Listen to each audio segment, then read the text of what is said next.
my client, Dr. Stephen Guffanti, who has a checkered career in jail also. Uh, he'll explain that, I'm sure. But anyway, he started a company based on his personal experience and his daughter's experience called Rocket Phonics, and created a program to teach kids with reading disabilities like he had to learn effectively to read. It has been researched by UCLA. It is a powerful program. He moved here to Sarasota. I don't know when you moved, Stephen, but he's been a client now for going on 4 years, I guess. And we've added a nonprofit, changed some marketing and target market for him, and he'll explain those things. So let me turn it over to you, Dr. Guffanti, and you can tell us about Rocket Phonics and your journey with the rocket. Okay. Thank you, John. Thank you. So, Nabil, will you be doing the slides for me? Oh, let's see. That kind of covered up my. Let's see if I can. You're covering up my what I was going to there. That's what I want. Okay, there we go. So I've come to call it Rocket Phonics, saving lives one reader at a time. This little girl that you're looking at is called Vea. And when she first came to the school, she didn't even talk, and her mom had no hope that she would learn to read. But when she saw the other kids playing phonics games, she decided to join in. I'm getting ahead of myself. Let's go back to slide 2. In 1995, at the age of 5, my daughter announced, "I'm sorry, Mommy, I'm not going to learn to read." Now, I'm dyslexic, so I certainly understood how she felt. What kind of life, however, would she have if she didn't learn to read? The answer is she would face a 50% unemployment rate for her entire life. Once we were gone, she would have a life of poverty and welfare. Should she have kids, she wouldn't even be able to help them. So, not wanting to force my child to read, we just played games with her stuffed animals. While the stuffed animals never really got it, by 3rd grade, Stephanie was reading at 12th grade level. My wife and I turned this approach into the reading program known today as Rocket Phonics. This little girl, Allie, was our first student while we were waiting for UCLA to come up with the result to finish their research. Her school wanted to hold her back in kindergarten. She was, by the end of the summer, we just did her 2 months. By the end of the summer, she went from pre-kindergarten to 2nd grade, becoming the best reader in her 1st grade class. Side note, she graduated college a few years ago and is now married and successfully employed. So in 2001, UCLA released its study. On average, the Rocket Phonics student gained a year of growth in 3 months, and everyone learned. The standard reading program usually fails 2/3 of its kids. I knew that I had stumbled on the cure to our education system's major failure in medicine. It would be like finding the cure for cancer. What surprised me was no one seemed interested. Not the public schools, not the private schools, but a few homeschoolers were interested. So in 2003, we started selling at homeschool conventions. Our sales were okay, but certainly not enough to quit medicine. And marketing to them was difficult. As the millennials increased, they shifted away from conventions and onto online.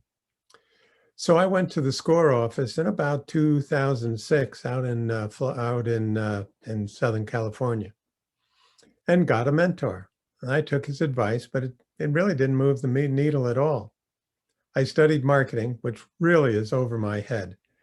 It asked, who is your typical customer? Well, I can tell you, 95% of our customers were moms with kids 5 to 9. In 2017, I decided to incorporate so that I could get investors. So Michael, I have followed that path because I wanted to make Rocket Phonics digital. Rocket Phonics in my hands is diagnostic. Next slide, please. Oh, you did get the next slide there. Sorry. No. Oh, no, really, the next slide. There we go. So I created a business plan, and that called for giving one app, that's the digital name for the Rocket Phonics kit, away for every app sold. And in order to do that, I needed a nonprofit arm. In fact, one of my markets was nonprofits investing in grade level reading. It also called for selling it to preschools because they were being pressured to teach reading. The venture capitalist told me it would never work. Eventually, I just left it to sell online, and we sell about $1,200 a year. In 2018, a Newtown pastor asked me to tutor some low-income kids at his church. When he saw how rapidly they were learning to read, he decided, let's expand it to a school. So in 2019, I had to retire from medicine to volunteer full-time for his school. In the low-income areas, 80% of kids are reading below grade level, so it's real easy to find kids that I can help. We went from 7 kids in 2018 after-school program. Notice the picture here says Dreamers After School Homework Assistance Program.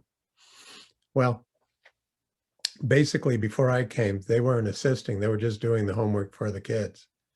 But once the kids learned to read, they could do their homework on their own.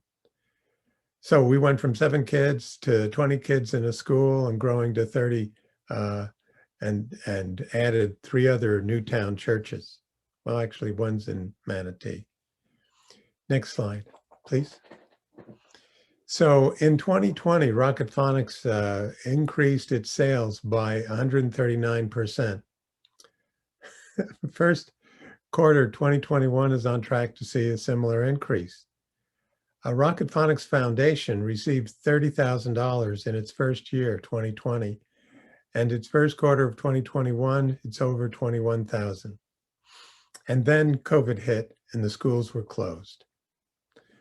But the preschools were open. It turns out that COVID doesn't like 4-year-olds.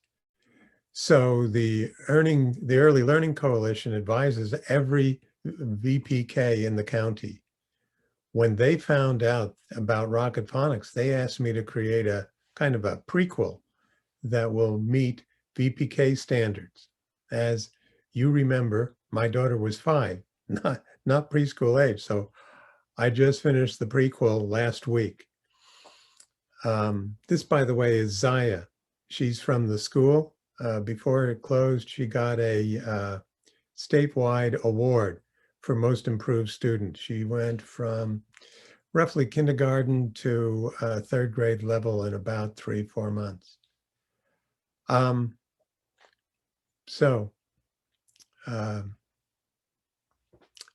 Let's go with the next slide. Finish the results. There we go. So it turns out that what I've discovered is a buying channel. I'm not really sure what that is. I found out that there was such a thing last week. The Early Learning Coalition is essentially the start of a buying channel, meaning if they recommended Rocket Phonics to the VPK will likely buy it. But for it to work, the teachers have to use it, and the teachers are the end of the buying channel. Fortunately, I'm working with the teachers in a preschool this summer, so as a result, I'll probably redesign the product at the end of the summer to fit smoothly into the teacher's day. All this is being funded through grants. So the interaction between the target markets, i.e. the nonprofits and the preschool, is much more dynamic than I thought. So you're asking yourself probably, well, what happened that you did practically nothing for years, and then all of a sudden this exploded? And the simple answer to that, John Stewart, SCORE mentor. If I could summarize what John tells me into one sentence, it would be, tell people what you're doing with Rocket Phonics, which is probably why I'm at this Zoom meeting. So over the last few years, John's message hasn't changed one bit. Tell people what you're doing. I'm still finding myself forgetting to do that. And John, ever faithful, keeps prodding me, which is why I'm here today. So I began telling people, and I started getting volunteers. Others wanted to donate money, so I founded the Rocket Phonics Foundation. After all, it was part of the business plan. At a Rotary meeting, I met a mom who also does marketing, and she told me what she got was that Rocket Phonics can do in weeks what takes other programs years. Next slide. So what I've learned is this. I don't know what I don't know, but someone in my audience probably does.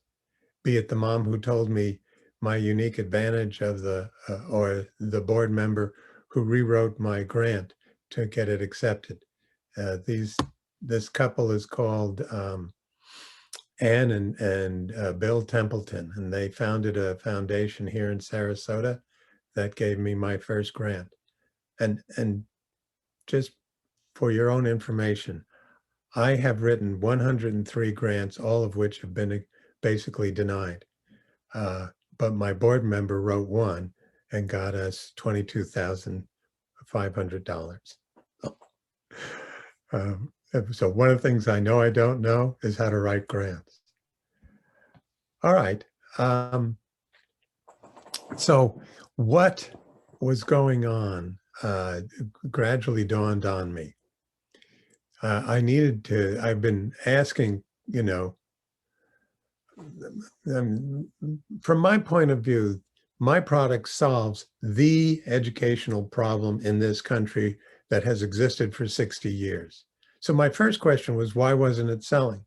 Turns out that was the wrong question. So then I questioned, well, who was buying? And I answered that, moms who have 5 to 9-year-olds. But that's still the wrong question. The question I've learned to ask was, why were they buying? And that's like an insight. Now you got to understand, I have been selling this product since 2003, so over 15 years. And I have gotten many, many feedback from customers saying, I've tried everything, but your program works. Now the doctor in me is thinking, of course it works. That's why I created it. But that doesn't sell. The answer is they buy Rocket Phonics because their kids are failing to learn to read. And in the high poverty area, that's nearly everybody. Because Rocket Phonics works so well, so quickly, the kids and their parents are filled with hope. Next slide, please. So these are some of my kids. And Newtown has only 1,300 kids reading below grade level. One game coach can bring about 8 of them to grade level in 2 months, or about 40 in a year. With 11 game coaches, we could close this achievement gap in 3 years. You want to know why these kids can't do math at grade level? They can't read the math problems. Next slide. So here's the future. The Manatee Early Learning Coalition is looking into a pilot project as well as the Sarasota. And we are more than excited to get their proposal. Slide 11, next slide. Please, there we go. Back to the kids. So that's basically it. We are, at the moment, we have 2 bottlenecks. Next slide. Me. And grants for non-church related schools and preschools. Templeton Foundation only allows me to work with schools that are hooked to churches. So we are developing a series of videos that will allow the foundation to train volunteers, because if we get all the preschools and school and after school programs up and running, there's only one of me will not be enough to train everybody. And it will free me up to monitor my volunteers' progress. You know, looking at a video is one thing, but actually being in front of the kid, that would be a whole different story. Our goal is to complete the videos by May 31st. We start actually videoing tomorrow. One of our board's members is writing a grant for non-church related schools, which will include our first hire, I hope. Up to this point, we've had no employees. Everyone volunteers their time for free. If we do hire someone, it will be with a plan to use the $500 reading scholarship to make it self-sustaining. If we can make it self-sustaining, we can replicate it throughout the state. Then long after Rocket Phonics Foundation is gone, each community in Florida will be able to teach their kids to read, and the achievement gap in Florida will be a topic for the historians. So that's it. If you want me to explain, did I run out of time? We got a few more minutes, Dr. G. Can you tell me about the $500 scholarship, what that is? Step Up for Students is a Florida nonprofit that gives $500 scholarships for any program that'll teach kids to read. So the kids have to be in 3rd, 4th, or 5th grade, and they need a Florida assessment score of 1 or 2. Or they can belong to a D-rated school. So we're hoping that we, M.E. Booker is a D-rated school, so we could tutor 3rd, 4th, and 5th graders in that school. About 180 of them. That's great, very inspiring. Any questions? I'd like to say why I was in jail.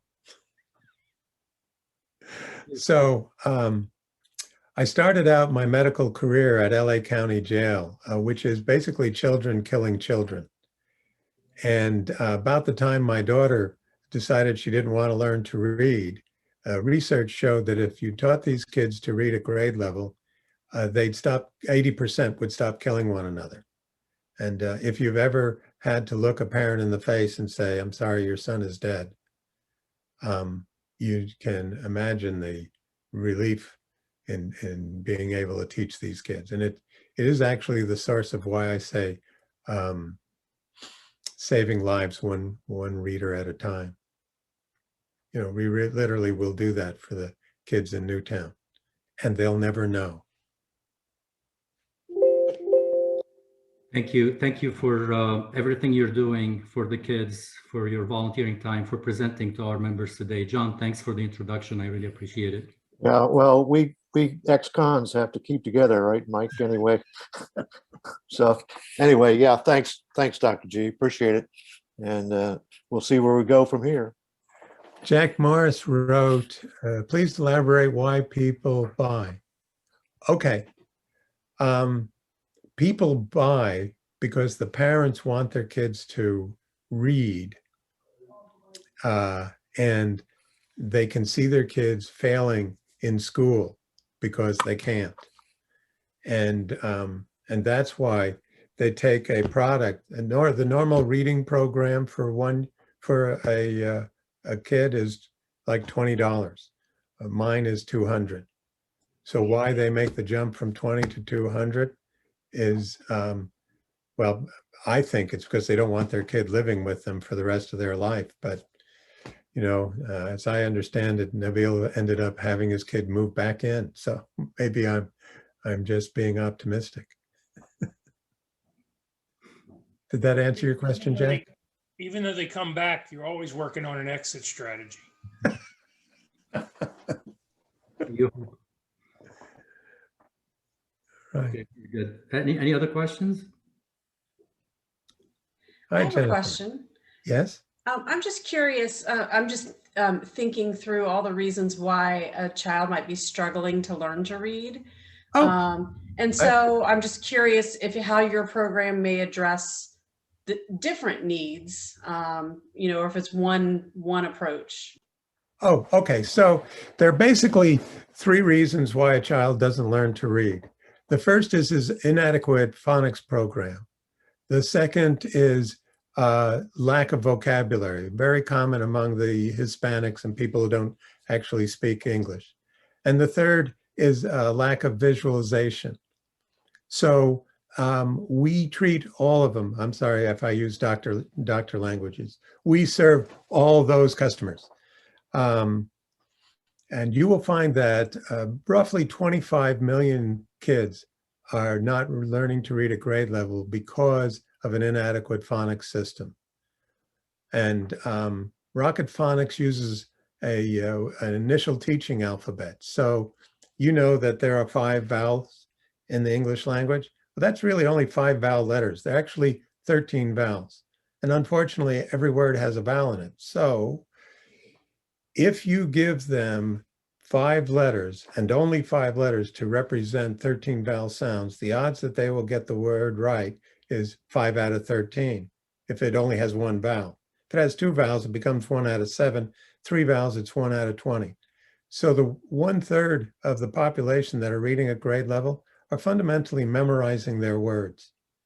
I was one of them. I happen to be dyslexic. It took me forever to hear the sounds within the words.